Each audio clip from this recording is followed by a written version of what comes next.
normal. The chamber pressure looks good. Traveling up. Roger, roll, Atlantic. Water towers can fly! Tango Delta nominal.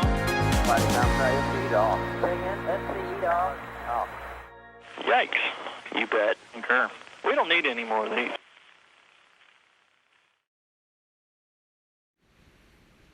Hello, and welcome to Foggy Vandenberg, where we actually have a rocket in there somewhere, an Atlas V 401, ready to launch the Landsat 9 at 11:12 a.m. Pacific Daylight Time. I am Stephen Marr, one of the photographers around here based on the Space Coast. I am not out there, but we currently have Jack over there. And with me today on comms, we have Assistant Managing Editor Chris Gebhardt. How you doing, Chris? I'm doing just fine. How about yourself there, Stephen? Oh, pretty good. And we also have writer and spreadsheet extraordinaire, Adrian Beal. How you doing, Adrian? I am doing phenomenal. Thank you, Stephen. All right. So we've got some fog, y'all. That's no surprise. Yeah, no surprise for Vandenberg launches, right? Oh, well, absolutely not. To anyone who's followed a Vandenberg launch or been there, you know that this is always one incredible game of is it going to be foggy or is it not? And sometimes that answer is literally not known until the moment of liftoff. So There's your mist. Yeah, we hope that maybe later into the countdown we see some better views of the rocket, but right now it's pretty hard to spot it. Yeah, and I swear we saw Yeah, I one can a sort little of bit just ago. barely see it. And actually, I'm starting to see an outline. Y'all see that? Am I making stuff up? I'm not seeing it. Maybe I'm just seeing strange pixels coming through. Well, anyway, so I think we're going for strange pixels. Yeah. With what the feed is currently doing. There we go. There we go. Oh. Hey, There we it's go. the So rocket. so you can see, yes, a foggy day at Vandenberg again. But yeah. And yeah, so we are launching a Landsat satellite. Chris, why don't you tell us a couple things about that? Yeah, so this is this is the 9th satellite in the Landsat program, and this is actually the longest running satellite imagery of Earth program in history. It began back in 1972, and this is the 9th satellite that will be going up as part of this ongoing effort to just keep observing the Earth and keep observing the surface, and specifically how the surface of our planet is changing, both from natural circumstances and from human-made circumstances. So this is a really impressive satellite. It's going to greatly improve the ability of the overall Landsat program. Each satellite is usually a step, goes one step beyond what the previous one had done in some regards. So this will certainly follow that. And it will actually join Landsat 7, which was launched in April of 1999, and Landsat 8, which was launched in February of 2013, that are both still active in orbit. The first one's been active for 22 years, and Landsat 8 has been active for 8 years at this point. So a pretty good track record on all of these satellites, and a good joint mission between NASA and the U.S. Geologic Survey. So that is what is on board our Atlas V rocket here. You can see they are currently at L-36 minutes here, and continuing to tick down toward an anticipated liftoff. Toward an anticipated liftoff at 11:12 local time, which is 2:12 p.m. Eastern and 17:12 UTC. All right. And, you know, you were talking about how long these satellites have been up there, and I was looking at our wonderful NASASpaceflight article today, and we have a nice chart there in the middle of the article that shows about how long each Landsat satellite had been up there. And, you know, they started launching in 72, and the first few iterations looks like they got anywhere from 5 years to 8 years out of them. But then all of a sudden, the one launched in 1982, it lasted for 18 years. It's like there must have been like a huge upgrade in there, right? Yeah, upgrades in technology, upgrades in solar cell arrays and things like that. And yeah, the only Landsat that has been launched that actually didn't get to complete its mission was Landsat 6. It was launched on a Titan II rocket in October of 1993, and the rocket actually got it where it needed to go just fine, but it was a few seconds after Landsat 6 separated from the Titan that it exploded. Quite unexpectedly, and yeah, that meant that there was a gap between March of 1984 and April of 1999 between the launch of the two successful launches of Landsats. But those ones in the 80s, like you were talking about, that lasted 11 years and 30 years, bridged that gap very much. Very cool. And it seems to me like Landsat is the type of thing, you know, people ask all the time, why are we spending so much money in space and stuff like that? It seems like this is one of those that you can very easily make the connection to how beneficial it is to have things in space and have a space program, right?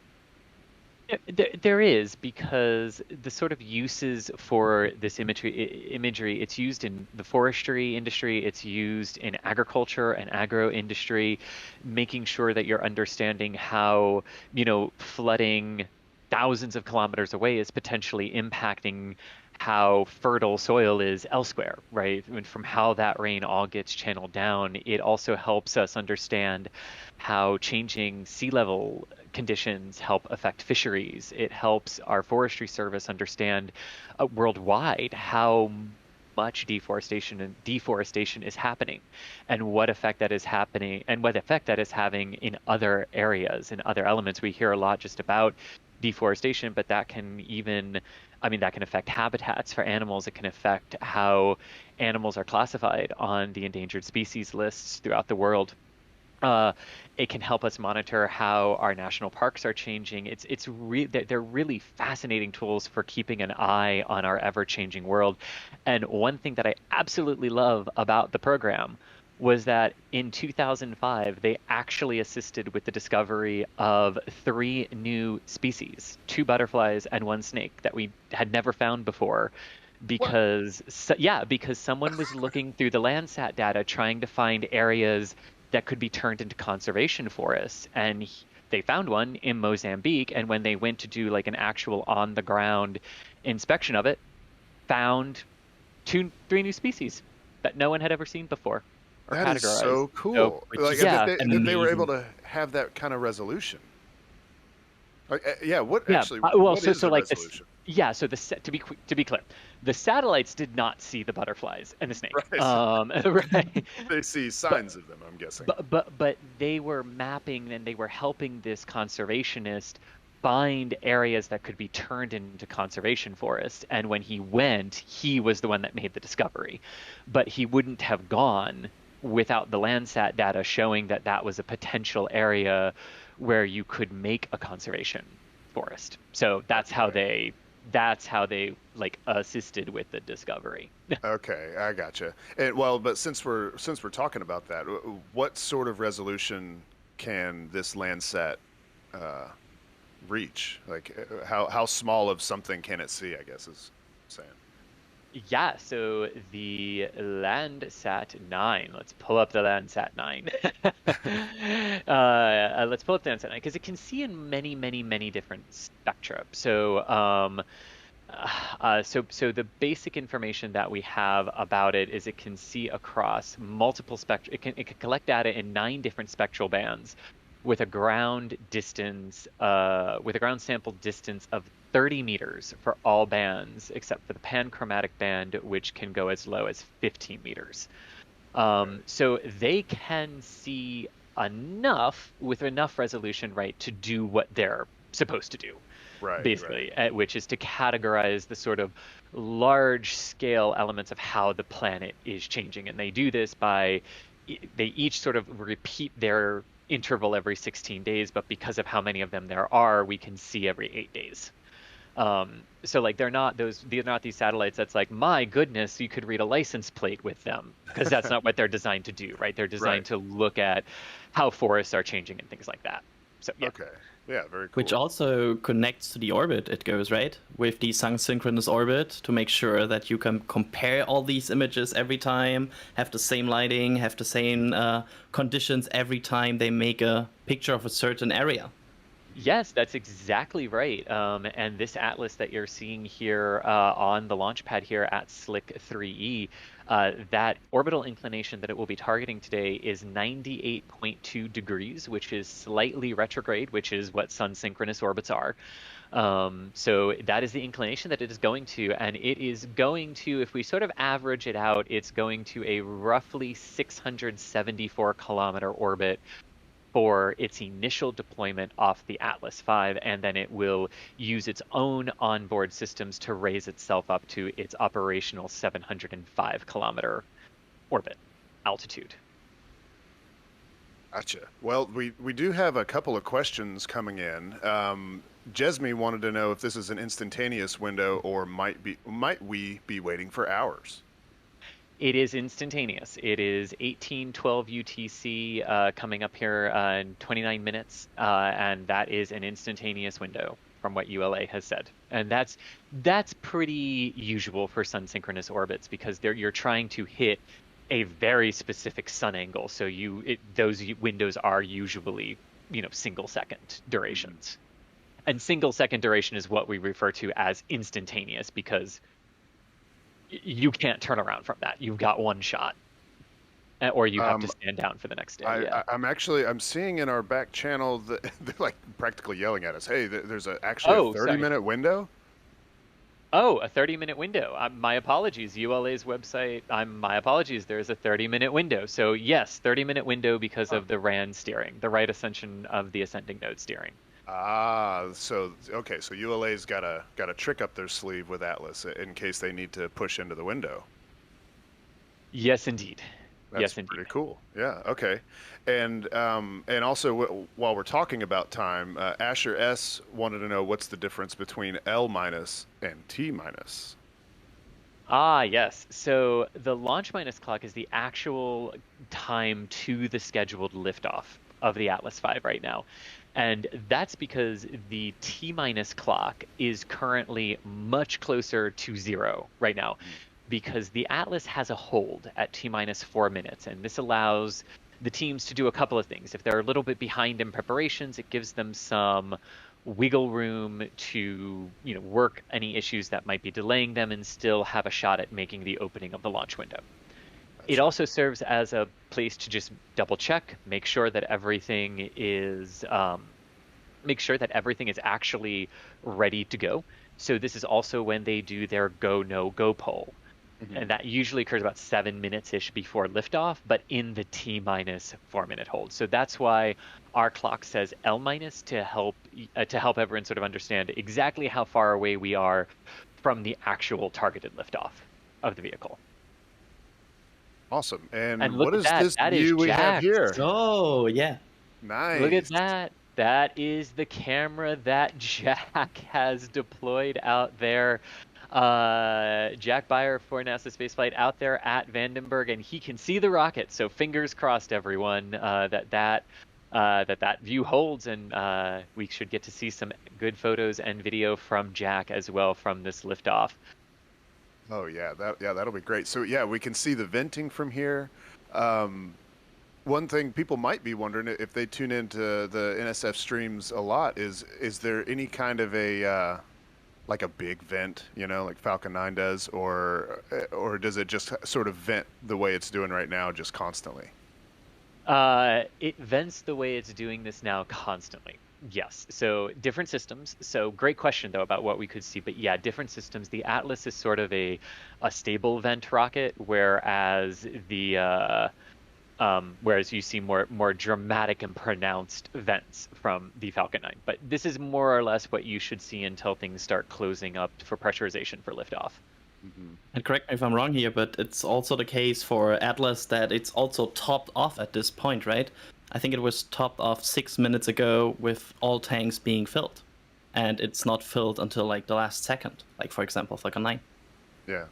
That's also true. Yeah, Atlas does get its tanks into what is known as stable replenish, where after they are filled, sort of you just keep trickling in the same amount that's boiling off to keep them topped up. Sort of like if you when you're at the gas station, right, and the gas pump will stop automatically, but then you always kind of give it a couple of more squeezes, right? If you have a gas vehicle sort of topping off the tank, that's what stable replenish is. Did I read right that they actually load the RP-1 during wet dress rehearsal and then leave it? Yes, I think that is the case. Yeah. If I remember correctly. If So my notes are right, I Yeah, read no. I read the article and I took some notes, and I'm pretty sure I understood that right. Yeah, exactly.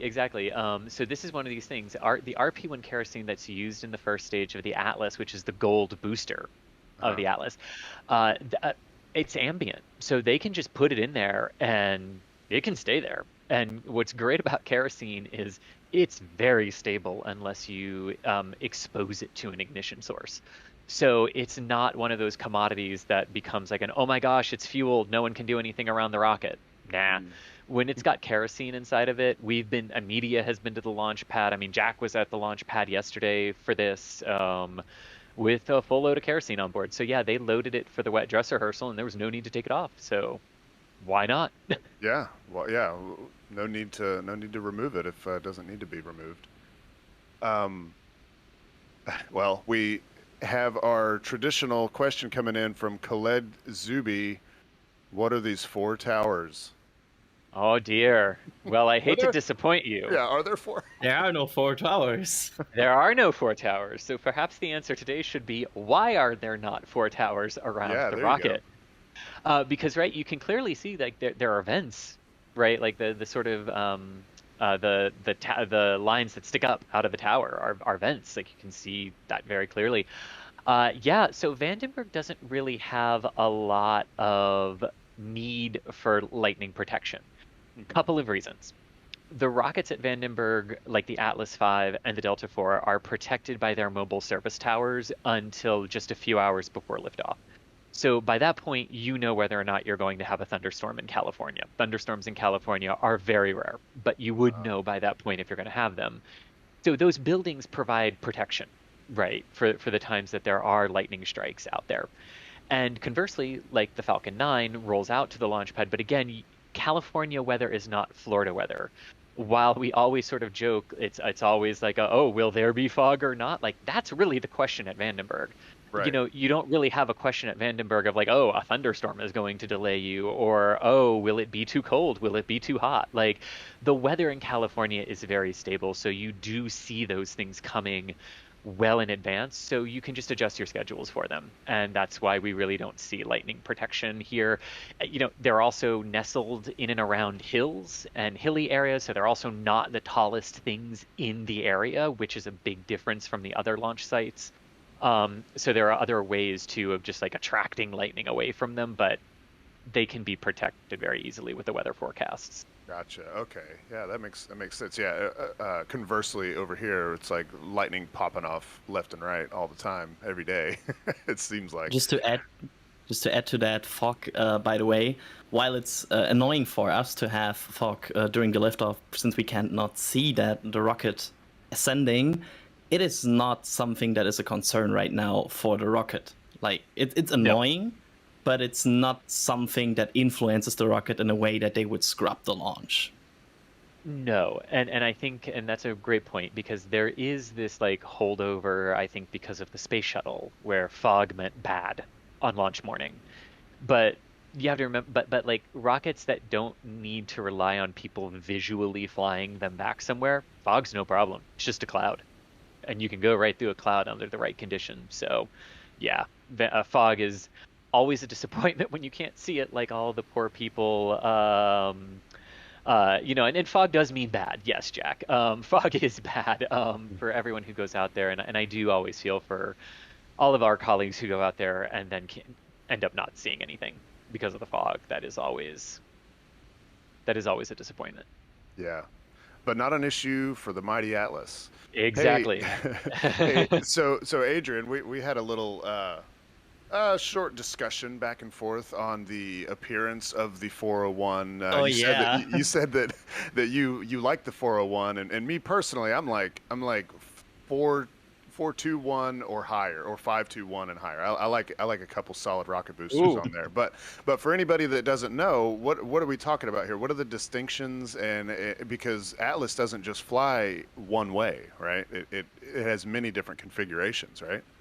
Yeah, we have different configurations, and they use a 3-digit configuration number that basically indicates what kind of rocket we are looking at, with the first number representing the diameter of the payload fairing, the second indicating the number of solid rocket motors, and the third the number of RL-10s on the Centaur upper stage. So in this case, we have a 401.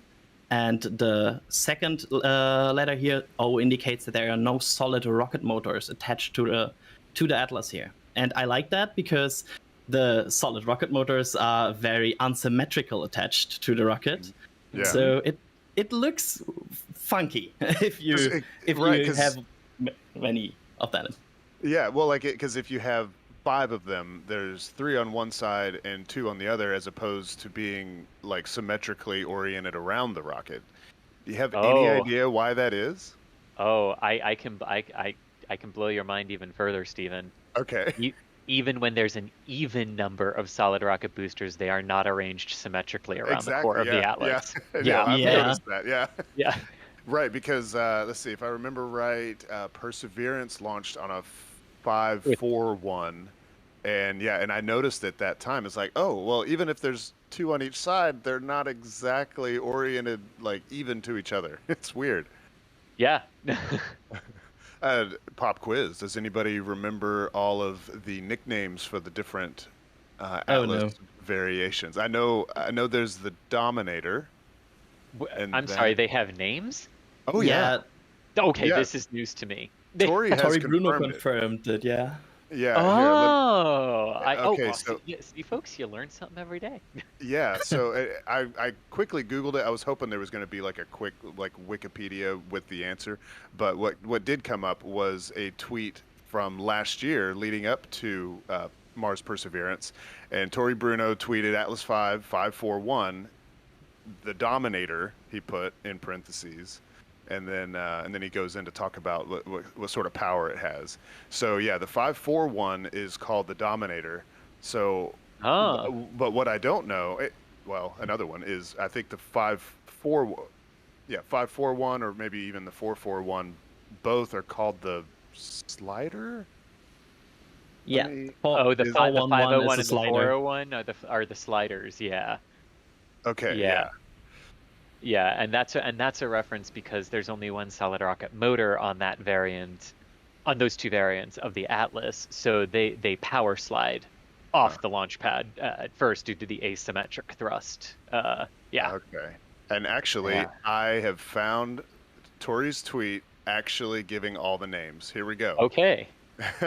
Okay, so he says the unofficial Atlas nicknames as follows. You've got the 551, which is called Bruiser. You've got the 541 called Beast. The 531 is called Thunderer. The 421 is called the Sprinter. And the 411 is called Slider. And the 401 is called Slick Atlas. I like that. Now, I didn't see Dominator. Slick Atlas here. I didn't see Dominator. So it's Beast. Yeah. Yeah, let's see. That's fun. That's fun. Yeah, that is fun. Yeah, but he called it, in July of 2020, he called the 541 the Dominator. And then in February of this year, he called it the Beast. Weird. Beast. Well, maybe names change, They are, they are unofficial names. It's fun. It doesn't actually indicate anything. Indeed. Yeah. But you can see here, 16 minutes to go until our scheduled liftoff, and Atlas is venting happily on Slick 3E out at Vandenberg Space Force Base in California. Maybe what we also should talk about is the fact that this is not only Landsat 9. We have a secondary payload going with Landsat 9 as well, right? Right. A couple of them, I think. Yeah. 4 CubeSats. How many? Yeah, do you want to go on that? Do you want to talk about that, Adrian? Yeah, I have two here that I can name. We first have the Colorado Ultraviolet Transit Experiment, also called CUTE, which is my favorite name for a CubeSat. And we have the CUSP Plasma Imaging Detector called CUPID. CUTE, for example, will use ultraviolet light to search for the I think they will search for exoplanets passing in front of a sun, right? Yeah, exactly. If I remember correctly. Yeah, in the near ultraviolet is how they're going to look for transits, exoplanet transits. Yep. And measure the light coming through the atmosphere, right? Yep. Yeah. Yeah. Oh yeah. Yeah. So for people that may not understand the significance of that, yeah, what's so cool about getting light coming through? Hey, well, first, what's an exoplanet? You know, some people may not know what an exoplanet is, but yeah. No, true. Yeah. So an exoplanet is the term that we have chosen to give as the scientific community to planets that reside outside of our own solar system, but that orbit other stars. Mm-hmm. So they are different from what are called rogue planets, which are not attached to any system and are just free floating through the void. Yeah. But what's really cool about exoplanets is that if their orbital paths are aligned perfectly so that from an Earth-based or Earth space-based telescope, the planet passes between the telescope and the star, you can actually gather some of the light that's being filtered by the atmosphere and coming through the atmosphere. And that allows you to actually pull out what the composition of the atmosphere is. So we can start to look and go, okay, like this planet is really rich in nitrogen and oxygen, and that sounds familiar because that's us. Or like, wow, that's a lot of argon. Perhaps moving on. But they give us clues to how these planets form and what they are, but also to their potential for habitability, because there are certain things that we can look for that, at least on Earth, are only human-made. Mm-hmm. And we are the reason that you would see that signature in the atmosphere. So we can look for similar things like that in other exoplanet atmospheres, and that's how we do it. Right. And so we're not getting like detailed up close pictures of these planets. We're sort of getting a baseline of what their atmospheres consist of, and then maybe we can sort of deduce what their surface might be like, but we're not getting like the full picture, right? No, we're getting a much better picture, but we're not getting a full picture. And to your point about imaging, that's a very good point. We have very, very, very few images of exoplanets, and they are usually the exoplanets that are huge and are very far away from their parent stars. Yeah. There are some exceptions. The closer you get, the easier it is to see. There's a system called PDS-80 that we are watching form, which is incredible. And we are watching two exoplanets accrete around this planet, and it's absolutely incredible. But for the most part, yeah, we don't have direct images of exoplanets. That is very, very hard to do because of their size and I distance. feel like in our lifetime, one of the great scientific achievements has been finding and cataloging all of these exoplanets. Like, you know, it's... Oh, yeah. I think it was watching the old Carl Sagan Cosmos. It was like, we think that there's probably lots of planets out there, and since then we've been like, oh yeah, there's a lot. Oh yeah, I mean, in fact, we've been able to learn, and this is actually just since 2009 when the Kepler Space Telescope launched specifically to go find them and sort of categorize how many exoplanets were in Earth's neighborhood, right? Like within like 1,500 light years or so of Earth. Yeah. And I mean, my goodness, the answer is basically every star has at least one planet, and most have systems of multiple planets. It is, it's not a theory anymore. It's super exciting too. Yeah, right? Because it's basically like, if you're looking at a star, odds are it's got planets. Yeah. Right. Yeah, super cool. Yeah, I love the idea of the exoplanets. I think that by the time we're ready to venture out into interstellar space, I think we'll have a pretty good idea of what our neighborhood looks like, right? Oh yeah. I mean, not a complete picture, because there'll still be some that we can't find. I mean, to be totally fair, we're not actually sure we're done finding all of the planets in our own solar system. So, oh yeah, I mean, Yeah, Oh, but Planet it's 9. right. Yes, we're not going to delve into that just yet. But we are about 11 minutes. We just crossed the 11-minute boundary, so we're going to have some stuff coming up here. Like a poll coming up at about the 7-minute mark should be. So we're definitely going to stand by to listen in on that as they hopefully clear the Atlas for liftoff here from foggy Vandenberg. All right. And Maybe I also, can. Oh, go ahead, Adrian. just to add to that, I'm having the ULA launch ticker here open, and they confirmed that upper level winds are verified acceptable for the launch a few minutes ago. So that's a good sign as well for liftoff. There we go. And it is also totally worth noting that you're also looking at the 300th overall Atlas rocket launch to fly from Vandenberg. Wow. Now, not the 300th Atlas V, the 300th overall Atlas in the Atlas family, to launch from Vandenberg, and the 16th for the Atlas V itself. So. And this is the 88th Atlas V overall. Is that right? And yeah, go ahead, Adrian. That should be the number, right? It is the 88th launch of the Atlas V family, including every configuration we mentioned a few minutes ago. Yes, and specifically the 39th of the 401 configuration that is the one doing the launch today. That is the most flown, right? It is. Pretty It is sure. the most flown. Yep. And just really quick before we get to that, the go no go poll, I noticed. Oh, where is it at? I know some people might be wondering this too. Oh, James Harris, right there. Is there any chance of launch if this rain continues? I don't think that there's rain. There is moisture on the lens, but that's fog. Am I right? Yeah, that's actually fog, or it's some of the oxygen. That's gaseous oxygen that's condensing around the rocket that's helping to form water droplets on the cameras as well. But I don't believe it's rain. No. Right.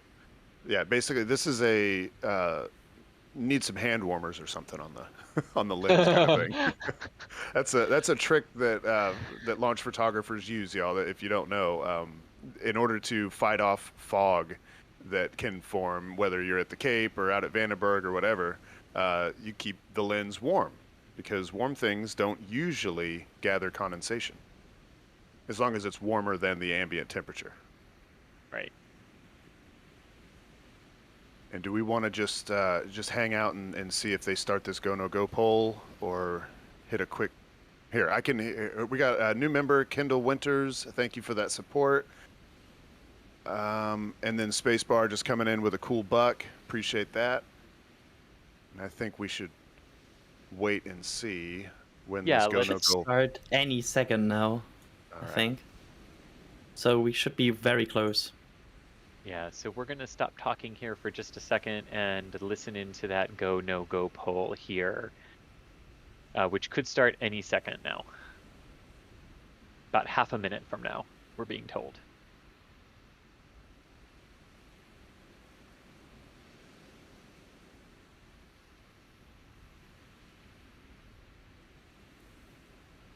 You can see the cameras getting moved into their launch position there, which is really cool. 7 minutes. Status check. Go. Proceed with terminal count. Atlas systems. Propulsion. Go. Hydraulics. Go. Pneumatics. Go. LO2. Go. Water. Go. Centaur systems. Propulsion. Go. Pneumatics. Go. LO2. Go. LH2. Go. Has gas.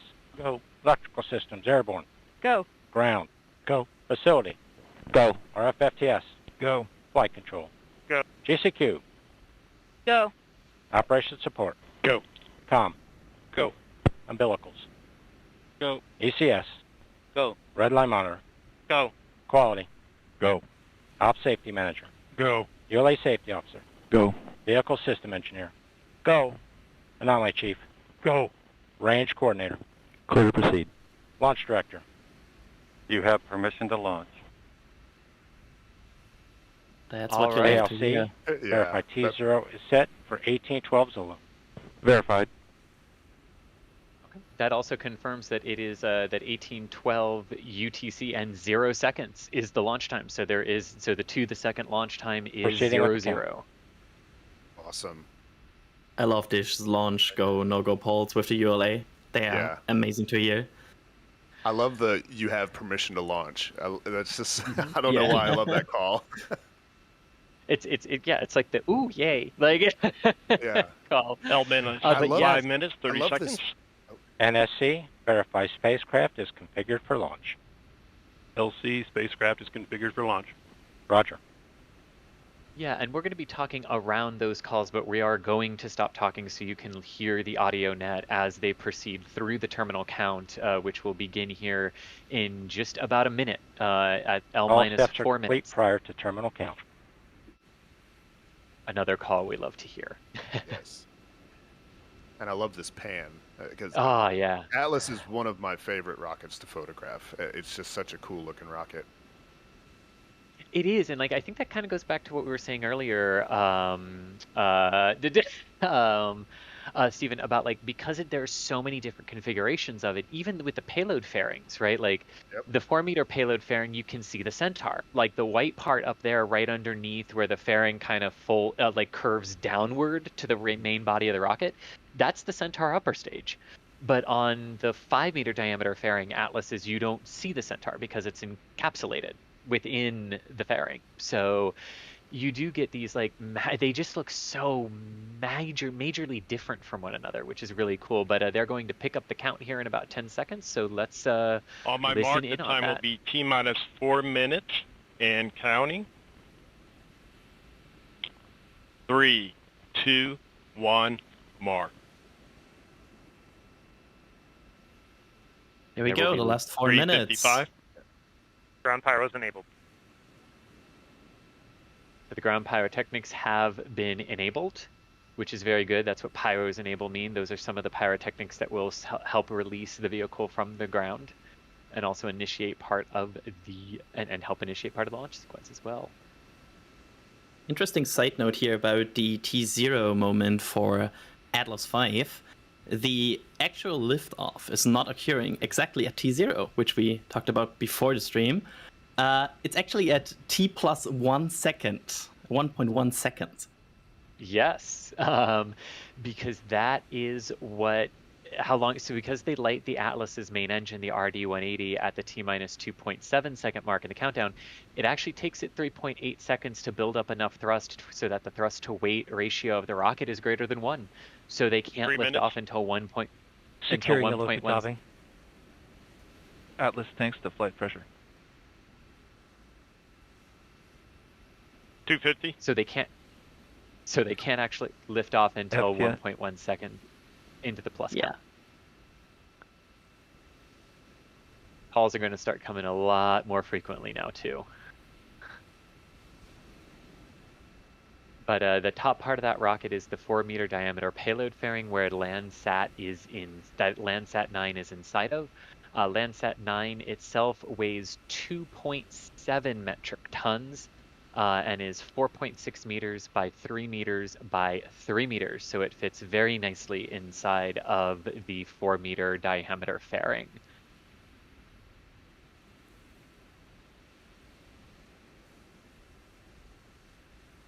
And continuing to count down now at 2 minutes. 159. Vehicle internal. 155. Launch sequencers. Yeah, and you now hear 150. them running down. Securing Centaur LH2. Securing Centaur LO2. That's all good. That means they are purging those 140. lines Launch enabled. with 137. inert gases, and launch has FPS been armed. enabled.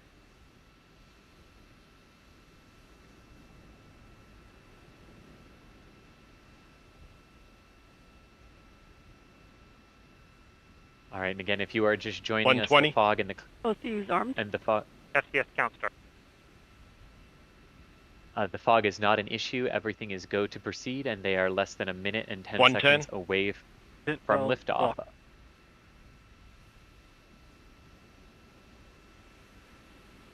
You can see the NASA camera being 1 minute. adjusted for liftoff. Rock, report range status. The range is green.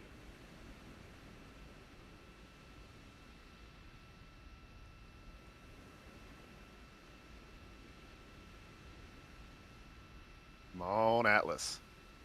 Indeed, there'll be a call coming up very shortly. Well, you're here. Go Atlas, 40. go Centaur, go Landsat. Stable That's at the step last 3. major thing we're waiting to hear.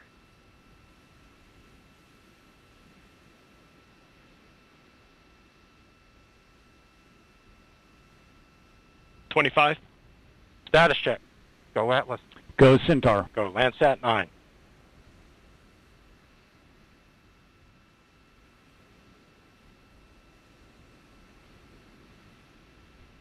T-minus 10, 9, 8, 7, 6, 5, 4, 3, 2, 1, 0. Release. Engines at full thrust. Liftoff.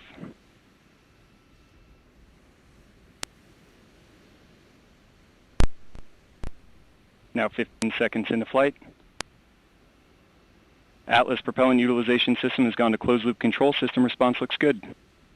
RD-180 engine operating parameters continue to look good. Vehicle has begun the pitch over maneuver. Body rates look good.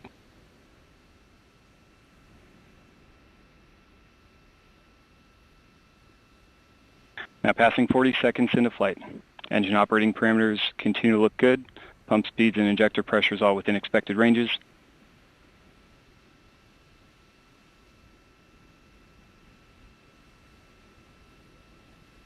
Now That pitch over maneuver heading it to the south towards Southern California and down to...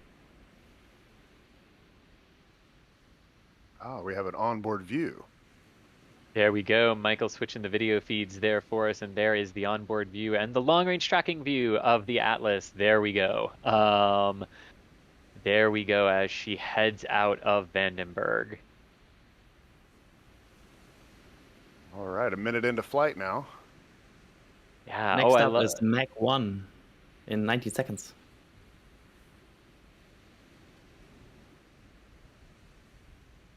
All right, loving the velocity indicators and the altitude indicators there. The Atlas 401 definitely is a slow climber off the launch pad, but can certainly do quite a bit. And there we go through max Q. Look at that. And you can see the fog descending away from the rocket there. Yeah, the fog descending from the rocket. Now that's a great shot of the RD-180s powering the Atlas upward here. Look at that. Yeah, and this core will power more now for about 2 minutes and 10 more seconds, right?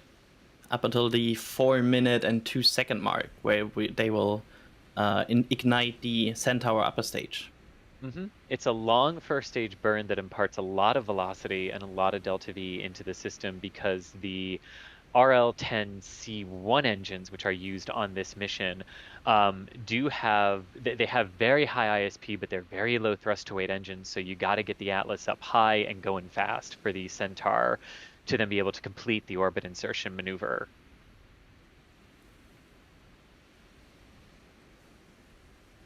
You can see that plume expanding.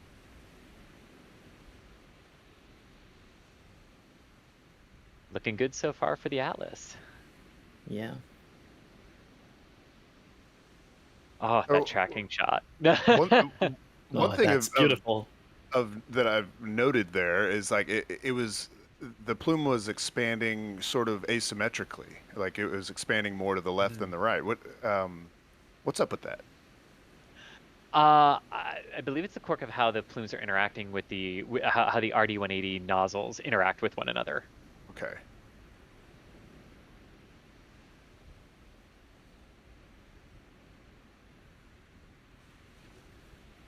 Yeah.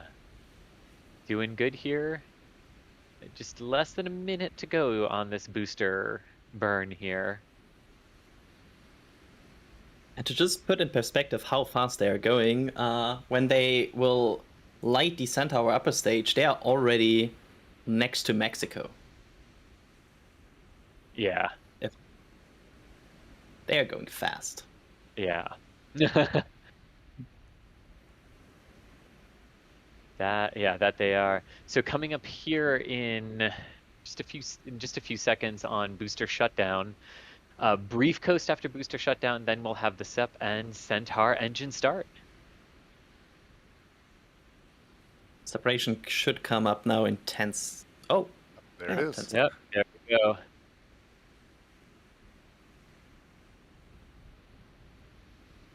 And there's SEP. Yeah.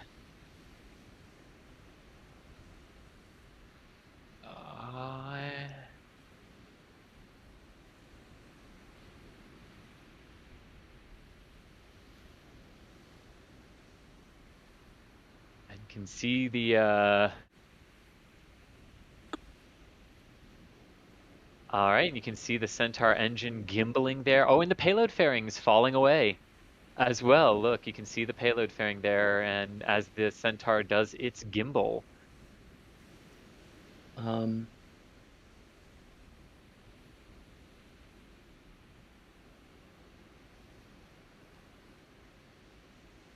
Can't really see the engine yet running. It is gimbaling. I was going to be like, this might be a dumb question, guys, but is it running? I think it is, right? It should. Successful, ULA successful staging and ignition of the Centaur. Upper stage and payload fairing jettison confirmed. The vehicle now weighs a little more than 8% of its liftoff mass. This is sort of one of those things because it's hydrogen fuel, right? So so the plume's not as visible, or is it just like a sunlight thing? Sunlight thing mainly. Okay. It's hard on previous ones to see the Centaur engine plume. To see some of the Centaur engine plumes there. And ULA confirming 20 seconds ago the RL-10C1 engine is performing well with good operating parameters reported. The first burn of the Centaur will last just over 12 minutes and place the vehicle into an orbit circling Earth pole to pole. Very cool. All right, Landsat 9 on its way to orbit. How long is this burn for? I'm sorry if you just said that. I was looking at the So it's a 12-minute initial burn of the Centaur, so that will get the vehicle into orbit 16.5 minutes after liftoff. And then there'll be a long coast phase, and then about an hour and 20 minutes after liftoff is when Landsat will separate. Once Landsat is separated, the Centaur will do 2 10-second burns to alter the orbit again. And then they will begin those CubeSat deployments that we had been talking about. There's some CubeSats on board for the U.S. Armed Forces, as well as 2 CubeSats for NASA, and that's when those will be deployed. After those engine burns, they'll be deployed between 2 hours 14 minutes and 2 hours 19 minutes into the flight. And then the Centaur will do its customary deorbit burn, where it will end its mission and alter its orbit so that it re-enters Earth's atmosphere for a safe disposal 3 hours and 19 minutes after liftoff. So that is what is ahead for the Landsat mission here today as it continues on with its Centaur first stage burn. Sorry, Centaur's first burn. Centaur is the second stage. My apologies. Right on. Let's see. I reckon at this point I could probably catch up on these super chats, and maybe we got some other questions. If anybody has any questions out there, hit us up at the @NASASpaceflight in chat as we roll through this and hopefully get a clean deploy.